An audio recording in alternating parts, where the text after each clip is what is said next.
இந்த dairy milk விளம்பரம் என்னன்னா, ஒரு ஒரு வியாபாரி அவன் அடிப்படையில வந்து ஒரு மார்க்கெட்டிங் தன்னுடைய பொருள் சாக்லேட்டை வந்து விளம்பரம் செய்யக்கூடியவன்.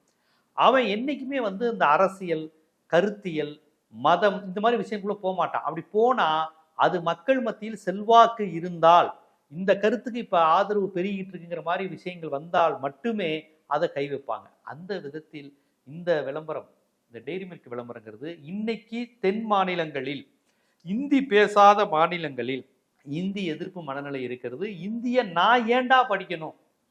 ஒரு காலத்துல இந்தி படிச்சாதான் வேலை, அதை படிக்க விடாம திராவிட கட்சியில் உங்களை முட்டாளாக்கிட்டாங்கன்னு சொல்லி நம்ப வச்சுக்கிட்டு இருந்தாங்க சில பத்திரிகைகள், சில அமைப்பினர்.